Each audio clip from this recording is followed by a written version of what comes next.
Hoje nós vamos dar continuidade à leitura de História da Sexualidade, o Uso dos Prazeres, o volume 2. Já fazia algum tempo que eu estava parado com essa leitura devido a alguns compromissos e hoje nós vamos retornar. Depois de termos passado pela introdução, que nós dividimos em 3 vídeos aí anteriores, que é dividido em 3 partes a introdução. A primeira, modificações. A segunda, as formas de problematização. E a terceira, moral e prática de si. Vamos adentrar agora nos capítulos, sendo hoje então o primeiro capítulo, a problematização moral dos prazeres. Vamos dividir em 4 vídeos para facilitar e o conteúdo ficar mais dividido. Então, o primeiro é o afrodisia, o segundo, crises, o terceiro, encrateia e o quarto, liberdade e verdade. Vamos então à leitura, esses são vídeos diferentes com os slides e vamos então fazendo aí a leitura do capítulo 1, a problematização moral dos prazeres, do volume 2, o uso dos prazeres, da história da sexualidade, de Michel Foucault.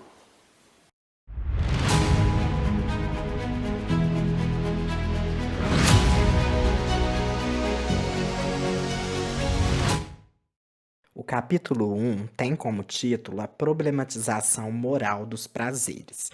Então, nesse capítulo, Foucault está preocupado em desenvolver estudos sobre a parte moral da questão sexual, da questão dos prazeres carnais. Ele vai dizer que ele vai fazer uma hermenêutica dos prazeres, ou seja, uma interpretação, uma teorização dos prazeres. O capítulo 1º ele é dividido em afrodisia, creses, encrateia, liberdade e verdade. Foucault começa dizendo que teríamos dificuldade em encontrar nos gregos, como aliás nos latinos, uma noção semelhante à de sexualidade e à de carne. Então, o que isso quer dizer? Né? Que o termo sexualidade, o termo carne, carnal, para as questões sexuais, eles vão ser eles são recentes, né? Século XIX para século XX. Lá nos gregos e também nos latinos, né? Nos romanos ali, do Império Romano, não havia um termo denominado sexualidade. Então, eles vão ter, né? Ele coloca, é evidente que os gregos dispõem de uma série de palavras para designar diferentes gestos ou atos que nós chamamos de sexuais. Então, são várias palavras que os gregos vão ter para designar esses termos. O primeiro é o afrodisia. Então, ele diz a noção de afrodisia, através da qual pode-se apreender o que, no comportamento sexual, era reconhecido como substância ética. Então, a afrodisia está relacionada com a ética no sentido de uma ontologia, como nós colocamos aqui embaixo, né? Do ser, o estudo do ser. Depois, ele coloca a de uso de creses, que permite aprender o tipo de sujeição ao qual a prática desses prazeres deveria submeter-se para ser moralmente valorizada. Então, a crese está ligada com a deontologia, né? Com o estudo mesmo de uma ética no sentido moral. A noção de encrateia, de domínio que define a atitude que se deve ter a respeito de si mesmo para constituir-se como sujeito moral. Então, ela está ligada a uma ascética, né? A um controle aí. E, finalmente, a de temperança, de sabedoria, de sofrosuné, que caracteriza o sujeito moral em sua realização. Aí está ligado, então, com a teleologia. Então, os afrodisia, né, essa palavra vem das obras Atos de Afrodite, que era a deusa do amor. Os afrodisias são atos, gestos, contatos que proporcionam uma certa forma de prazer. Na experiência dos afrodisia, em compensação, ato, desejo e prazer formam um conjunto cujos elementos, é verdade, podem ser distinguidos, mas que são fortemente associados uns aos outros, e é precisamente seu vínculo estreito que constitui um dos caráteres essenciais dessa forma de atividade. Platão dizia que não poderia haver desejo sem privação, sem falta da coisa desejada.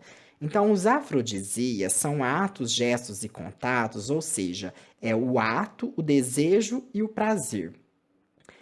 Então, vários atos que eram relacionados, não só o ato da junção, da conjunção sexual, mas atos que levavam ao prazer.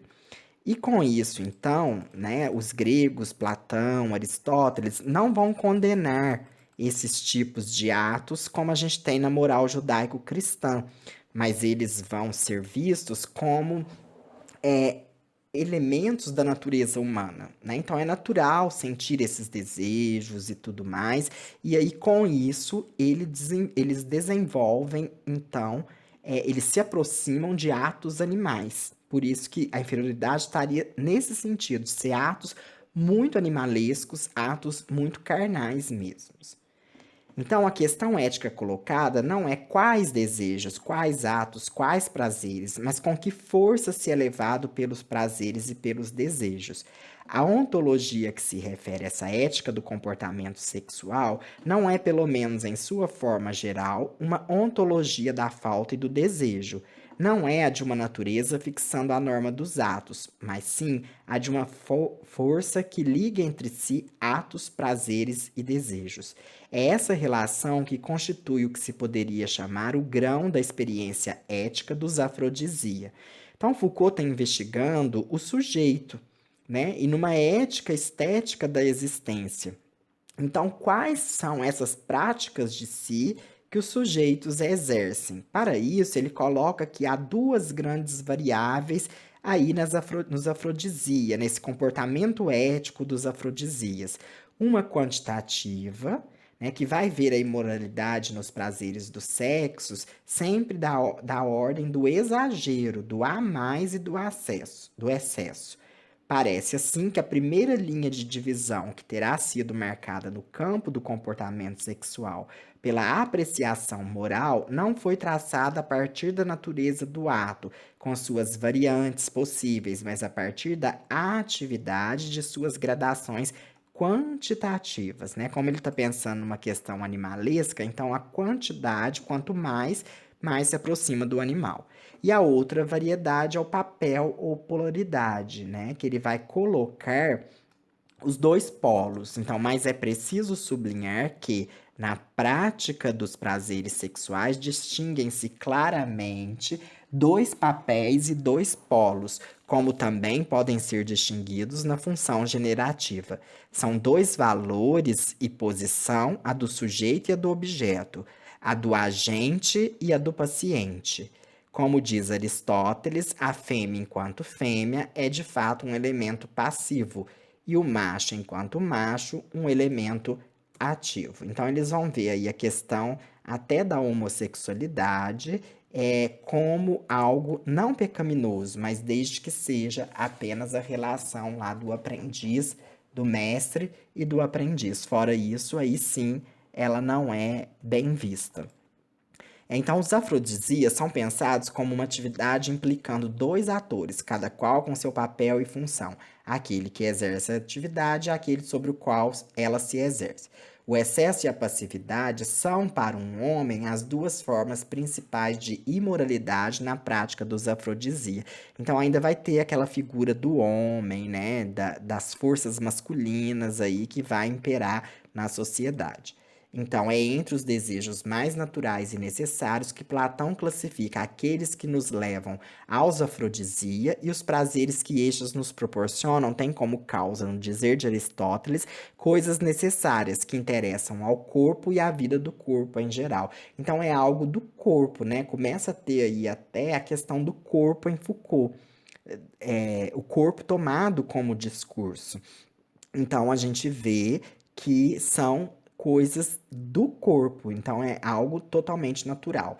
E nisso, evidentemente, a experiência moral dos afrodisia é radicalmente diferente daquela que virá a ser a da carne.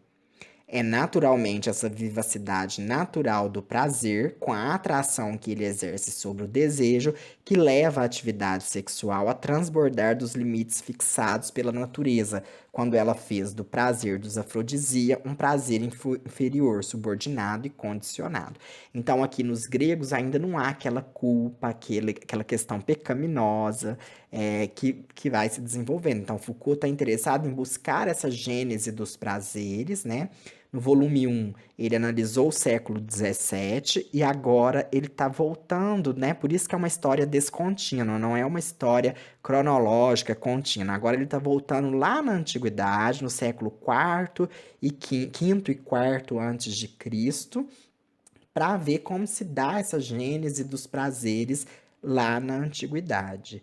Porque ele está se importando, então, né? Ele vai olhar documentos, textos, né? E sempre textos prescritivos que definem normas, definem regras. Por que essas normas e por que essas regras? Qual a constituição disso no sujeito e em um sujeito da sexualidade? Aqui nós trazemos a referência bibliográfica e no próximo vídeo nós vamos falar sobre a creses. Bom, então esse foi o vídeo da história da sexualidade, o uso dos prazeres, volume 2. Estamos trabalhando o capítulo 1. Hoje foi a primeira parte, afrodisia.